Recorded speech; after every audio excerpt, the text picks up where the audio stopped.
Yes, I'm a special envoy sent by my president, Her Excellency Samia Suluhu Hassan.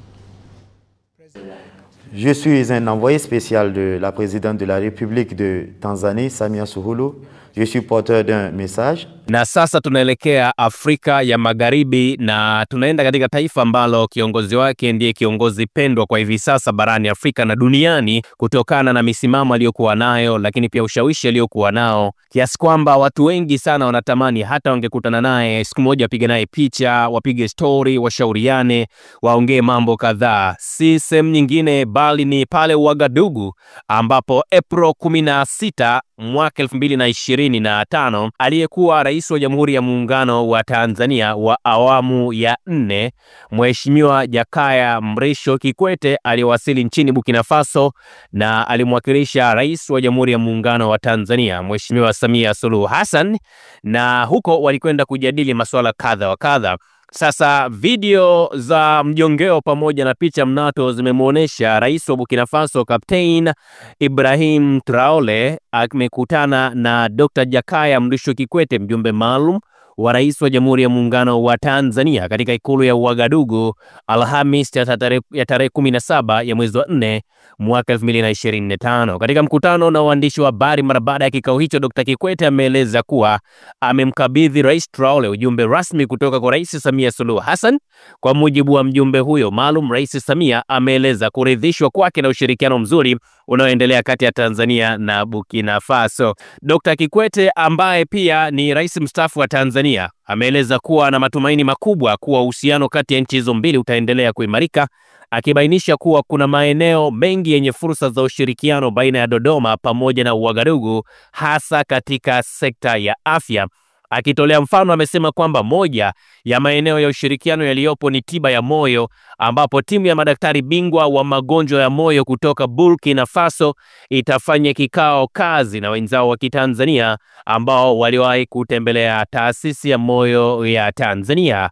Mapema Jumatano ya April 16, 2025, Balozi Helman Jigontou, katibu wa Wizara ya Mambo ya Nje na Ushirikiano wa Kikanda wa Tanzania waishio ughaibuni wa Burkina Faso, alimkaribisha rasmi Dr. Jakaya Mrisho Kikwete wakati alipowasili katika taifa hilo. Dr. Kikwete na ujumbe wake waliwasili nchini Burkina Faso kwa mwaliko maalum wa rais wa taifa hilo Captain Ibrahim Traore, katika ziara ambayo inalenga kuimarisha uhusiano wa kidiplomasia na ushirikiano baina ya Burkinabe pamoja na Jamhuri ya Tanzania. Na ziara hii ni sehemu ya juhudi za kukuza na kuimarisha mahusiano ya kirafiki na ushirikiano wa kimkakati kati ya mataifa haya mawili. Na kwa wale ambao mmeona hizi video, mtamkuta hapa Profesa Janabi ambaye ni moja kati ya viongozi kutoka Tanzania ambaye anawania ile nafasi ya kuwa rais wa WHO katika ukanda wa Afrika, akitaka kuchukua nafasi ya marehemu Faustin Ndugulile. Kwa hiyo inawezekana huko nchini Burkina Faso pamoja na mambo mengine wanakwenda kupigiana debe ya kuona namna gani ambavyo bwana huyu anaweza akaipata hiyo position ambayo anaiomba.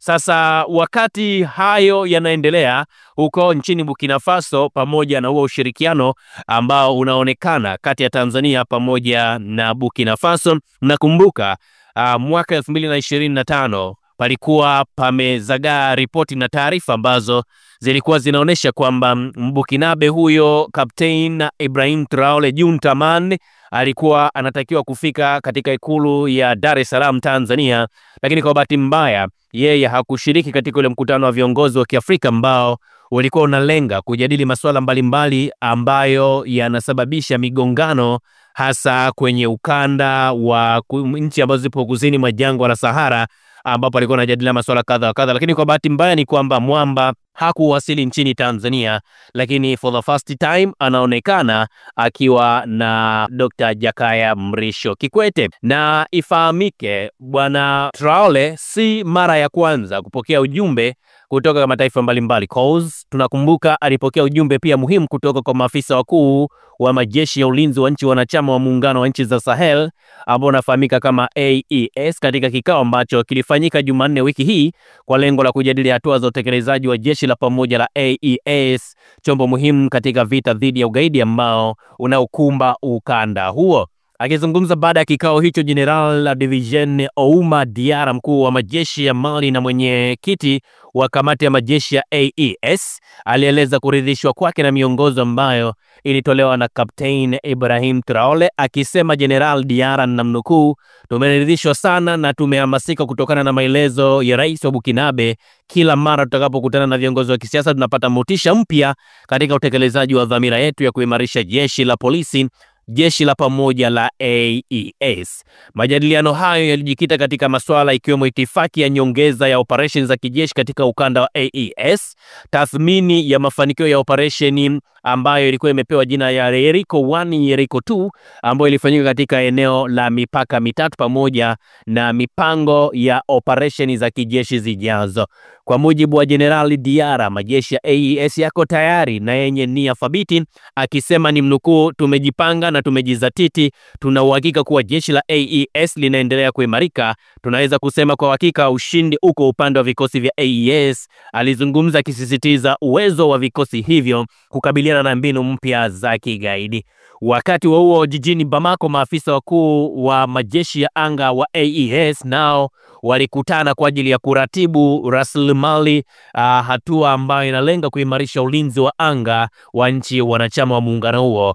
Mashambulizi haya ya ardhini na angani ni ishara ya dhamira ya dhati ya nchi za AES kuhakikisha ugaidi unang'olewa na raia wake wanarejeshwa katika maisha ya usalama na amani ya kudumu, ambapo maafisa wa kijeshi waliwahimiza raia kuwa na imani na kiongozi wao pamoja na vikosi vya ulinzi, huku wakiahidi mafanikio zaidi katika operesheni zao.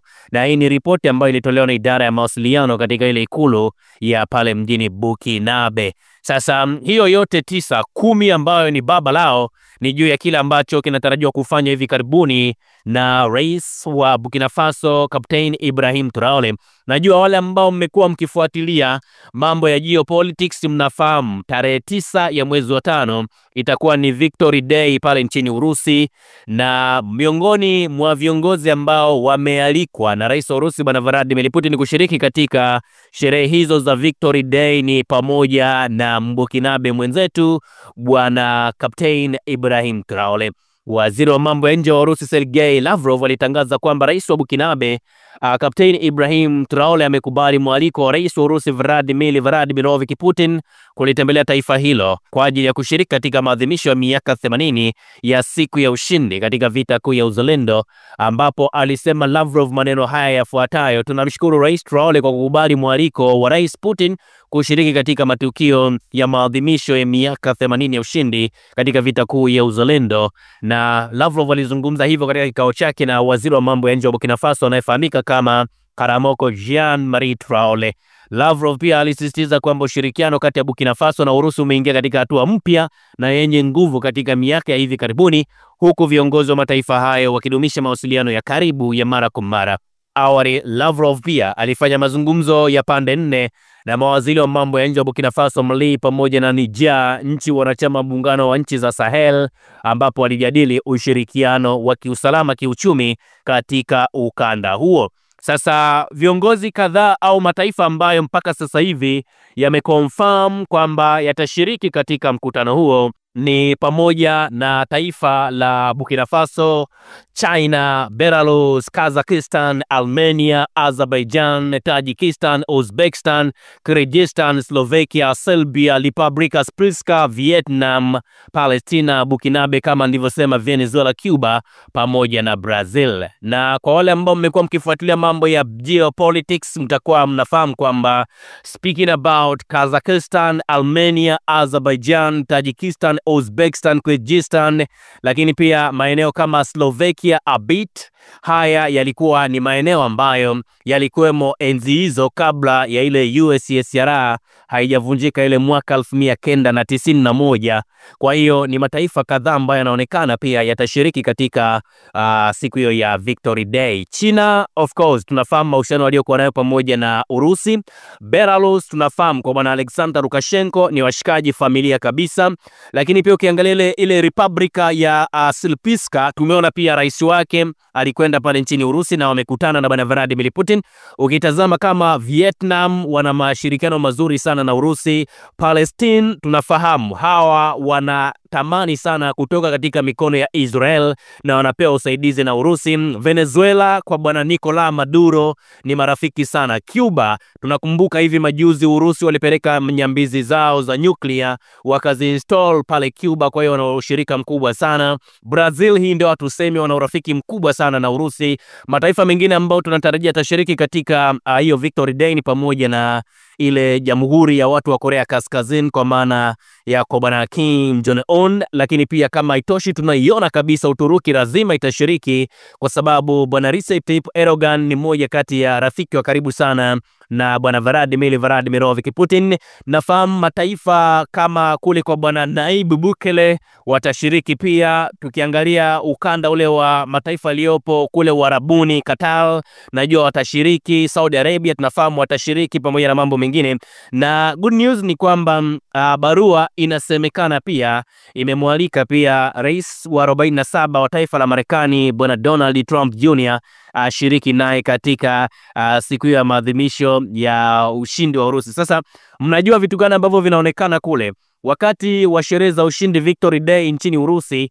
Moja ya mambo mengine ambayo huwa yanaoneshwa pale ni pamoja na kufanywa zile demonstration za kuonesha silaha za kimagharibi ambazo Urusi wameziteka kutoka nchini Ukraine na hivi sasa zipo katika milki ya Urusi, huwa zinaoneshwa kwenye hiyo siku ya ushindi. Kwa hiyo watu wanaenda wanapiga picha nazo ikiwemo Iskander-M, lakini pia zile HIMARS pamoja na makombora mengine ambayo yanatolewa na nchi za kimagharibi kwenda nchini Ukraine, lakini yote yanawekwa chini ya ulinzi wa Urusi.